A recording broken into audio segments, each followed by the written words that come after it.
derrière les maladies, derrière beaucoup de maux, il y a des esprits impurs. C'est pourquoi pour guérir beaucoup de malades, Jésus chassait les démons. Les démons sont cachés derrière la plupart des maladies. Alléluia. Et la Bible dit que lorsqu'un esprit impur est sorti, il va chercher un endroit de repos. Donc les esprits impurs aiment se reposer. Donc si un démon demeure dans ta vie, c'est que il était au repos. Le démon de la pauvreté, le démon des maladies qui te fatiguent, c'est parce qu'il trouve du repos. Il dort, il se relaxe. Et qu'est-ce qui le repose? Ce sont les raisonnements, les forteresses. Est-ce qu'on est ensemble? La Bible dit, depuis le temps de Jean-Baptiste jusqu'à maintenant, le royaume des cieux est forcé. Ce sont les violents qui s'en emparent. Regarde, quand tu fais une dépression, quand tu es triste, il y a un démon de tristesse derrière cela. Et il est au repos parce que tu trouves raisonnable qu'il soit là. Et tu as dit, c'est normal. Avec ce qu'il m'a dit, j'ai raison d'être triste. Un esprit de tristesse entraîne un esprit de timidité. Un esprit de timidité paralyse tous tes dons, tout ton potentiel. L'apôtre Paul dit à Timothée, car Dieu ne nous a pas donné un esprit de timidité,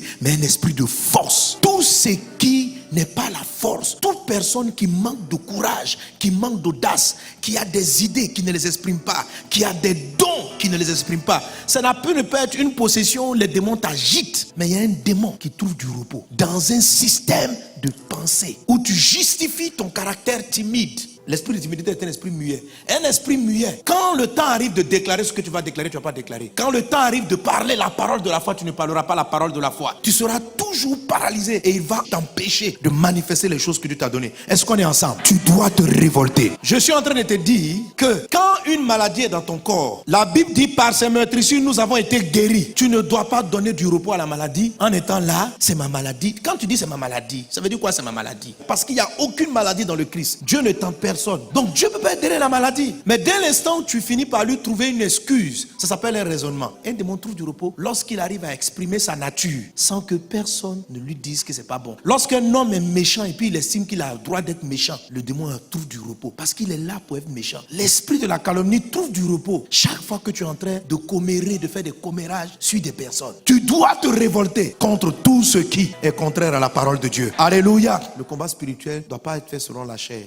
Même quand ton corps est fatigué par la maladie ou par des choses, même quand tu sens que vraiment tu n'as pas envie de pardonner, tu dois te dire, la pensée qui me donne un raisonnement de non-pardon, ça peut pas être la pensée de l'esprit. L'esprit ne peut pas entretenir en moi quelque chose qui va excuser ou bien qui va donner une raison à ma colère ou à ma haine. Tu dois te dissocier des sentiments de la chair et te lever et puis dire, ça c'est pas de Dieu. Arrière de moi Satan. Arrière de moi pensée impure. Amen. La puissance qui va agir, ce n'est pas parce que tu es fort physiquement. Ce n'est pas parce que tu fais quelque chose qui est logique. C'est parce que simplement tu obéis à Dieu et tu déclares les choses que Dieu demande de déclarer, que les plus grandes forteresses vont tomber. Les forteresses ne sont pas des choses qui tombent parce que tu vas faire un calcul scientifique. Ce raisonnement-là, je l'ai depuis que j'ai 4 ans. J'ai toujours été peureux. Tu n'es pas peureux. Le courage de l'esprit de Christ est en toi et ce sont des choses que tu dois affirmer. Et quand tu vas le faire, la forteresse va tomber. Donc les forteresses là, ce sont des raisonnements. Ce sont des logiques de pensée. Est-ce qu'on est ensemble? Lorsqu'on dit raisonnement, ça veut dire quand tu enchaînes ce système-là, tu trouves que tu as raison. C'est ce qui fait que les démons là restent longtemps. On justifie, on excuse son état. Quelqu'un est malade, il va expliquer que non, c'est normal, c'est anormal. Dès l'instant où tu vas te dire que c'est anormal et que tu vas agir, non seulement Dieu va te donner l'autorité pour chasser, mais si l'esprit veut te conduire vers un remède, il aura la force, la puissance de te conduire vers le remède contre cette maladie. Il y a des vérités que Dieu te donne, mais le raisonnement là t'empêche d'accepter cette vérité. La Bible dit, si tu te mets en colère, que ta colère ne dépasse pas le soir. Il y a beaucoup de gens qui ont dormi hier nuit avec une colère. Et il y a une raison que tu utilises pour justifier pourquoi tu as dormi avec la colère. Tu expliques d'une manière logique. Est-ce que tu sais que derrière cette raison se cache un autre démon qui n'a rien à voir avec ta colère? C'est celui-là qui fait que tu as mal aux yeux. Il est venu s'asseoir et il te donne des problèmes Dieu. Tant que tu vas continuer à dire que tu as raison de dormir avec ta colère, tu continues d'avoir ces problèmes Dieu. Quand les forteresses sont assez hautes là, même quand on prie, tu tombes pas. Oui, sérieux. Il y a des gens qui sont, ils savent pas qu'il y a des démons. Ils savent pas que c'est les démons qui les mettent en retard. Ils savent pas que leurs affaires ne marchent pas parce que c'est un démon. Il y a un démon qui garde tous tes produits. Tu as des belles idées. Il y a un démon de pauvreté qui te poursuit et il est caché derrière une raison. Ce sont tes paroles. Dieu dit change ton langage. Tu parles toujours très mal aux gens. C'est un démon de mal parler qui est derrière ta langue. Et quand tu dis mais pourquoi tu as parlé, tu donnes la raison. C'est parce que l'esprit est venu s'établir. Il sait que le nom de Dieu là c'est la première fois. Et il a mis, la Bible dit, et des hauteurs. Donc la présence, l'onction dans la salle n'a aucune incidence sur ces personnes. La maladie ne part plus, la maladie est établie. Ils arrivent au programme, on prie pour les malades et il fait faire guérir. Parce qu'il y a une forteresse. La Bible dit, des hauteurs qui s'élèvent contre contre la connaissance de Dieu. Vous voyez déjà, les messages ne leur disent plus rien. Tu as beau expliquer, aime ton prochain. Amen.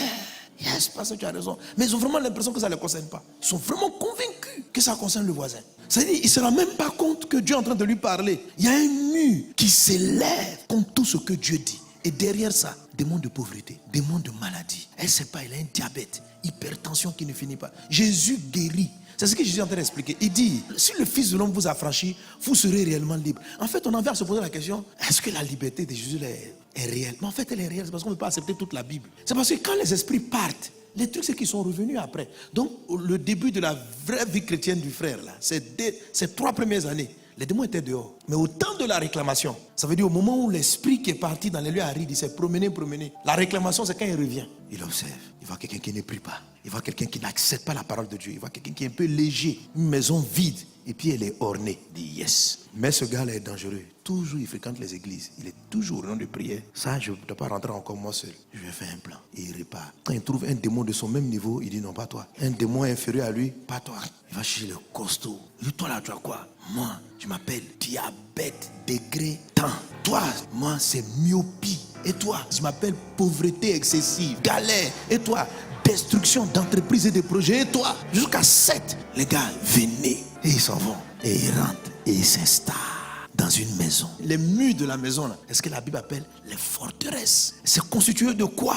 De raisonnement, d'explication, de justification de ce qu'on n'aurait pas dû justifier. Des murailles d'orgueil. De moi, ça fait 20 ans que je suis dans la chrétienté. C'est nous, on a bâti ici. Derrière ta raison, là, Satan domine ta vie. Est-ce que toi-même, tu vois pas, quand tu fais le bilan de ta vie, est-ce que ça ressemble au travail de Jésus? Ça fait 10 ans que tu es dans l'église. Est-ce que tu ressembles à quelqu'un que Jésus visite? Quelle est cette vie-là? La Bible dit, vous reconnaîtrez un esprit à son fruit. Est-ce que le fruit, c'est-à-dire le résultat de ta vie, ressemble au travail du Christ? Tu dis que tu es dans une épreuve, tu es sûr.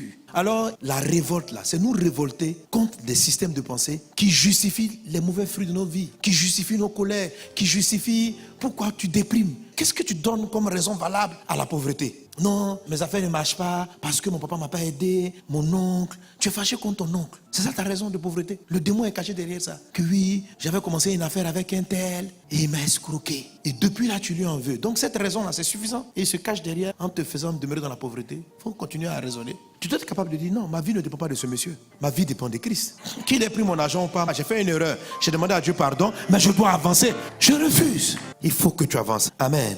Tes pensées ne sont pas les pensées de Dieu, mais celles des hommes. Autrement dit, Satan s'est caché derrière un raisonnement logique humain. Mais Jésus a détecté que derrière la logique de Pierre, qui est en train de lui dire, va pas à la croix, se trouve Satan. Mais lorsque Pierre a parlé, c'est pas qu'il est tombé comme ça agité. Et puis quand je lui ai dit arrière de moi Satan, Pierre n'est pas tombé. En fait, le diable et ses effets étaient cachés derrière une logique, derrière une manière d'analyser les choses. Comment vous distinguez qu'il y a un système de pensée qui n'est pas celui de Dieu? Comment on reconnaît un faux prophète ou un esprit? Par son fruit. C'est quoi le fruit de l'esprit? C'est la paix. Donc s'il y a un système de pensée qui crée en toi quelque chose qui trouble ta paix, c'est un démon. En tout cas, il y a un esprit qui te parle. C'est-à-dire, une fois que tu es là, et si ça t'arrive, attention, hein, la maladie là, le mal là, c'est à moi-même qui veut venir comme ça. Mais tu dois t'arrêter, puis te tenir devant cette pensée-là, et puis crier comme Jésus. Pierre l'a pris en aparté. La Bible dit, Jésus s'est retourné, il a regardé le public, et puis il a tourné. Arrière de moi, Satan, sors de cet homme. Tu dois crier, tu dois être fâché. Quand tu entends ça, tais-toi. Bon, si tu es dans le bus, il ne faut pas trop crier comme ça. Les gens vont commencer à croire que tu es fou. Est-ce qu'on est ensemble? Voilà, ce n'est pas dans le cri, mais c'est dans le cri intérieur. Je refuse ces pensées. Va-t'en, elle n'est pas de Dieu. Pourquoi? Parce que ça trouble ta paix. Dieu n'est pas un troubleur. Ok? L'Esprit de Dieu, comment tu sais qu'il agit? Lorsqu'il parle, il y a la paix. Mais une voix qui va t'expliquer pourquoi ta vie est triste et malheureuse. Ce que tu entends, ce n'est pas toi. C'est le diable qui est en train de te parler. Donc quand un esprit vous parle, il résonne comme si c'était toi ta pensée. Tu entends un jeu, puis tu entends une voix qui dit intérieurement, je suis trop triste. Et pourquoi il m'a parlé comme ça? Voilà ce que tu entends. Mais ce que tu dis là, c'est pas toi. C'est l'esprit qui t'auto-suggère et il utilise la première personne comme je. Et comme tu entends ça dans ta tête, tu crois que c'est toi. Ce n'est pas toi. Toi, tu marches avec Jésus. Quand même quelqu'un t'a fait trop mal là, tu pardonnes. Donc la voix vient dire en toi, comment il peut se permettre de me parler comme ça? Ce n'est pas toi. Alléluia. Donc lorsque ces choses-là arrivent, la colère, ce n'est pas Dieu. Ce n'est ni toi, c'est un esprit. Pierre pensait que c'était sa pensée. Je dis Pierre, je vais t'expliquer. Ce que tu viens de dire là, c'est un raisonnement humain derrière lequel est caché Satan. Toi, tu n'es pas nerveux, tu n'es pas coléreux. Dieu t'a créé doux. et tu es né de nouveau. Tu es quelqu'un de très bon. Mais il y a une voix qui te dit d'être méchant. Tu dois lui résister en face. Il y a une voix qui t'explique pourquoi il faut être jaloux. Il y a une voix qui t'explique pourquoi tu dois vivre dans l'impudicité. Pourquoi tu dois commettre l'adultère. Pourquoi? Il y a une voix même qui vient même exciter ta chair pour que tu tombes amoureuse du mari de quelqu'un. Tu dis, parce que je ne fais pas exprès.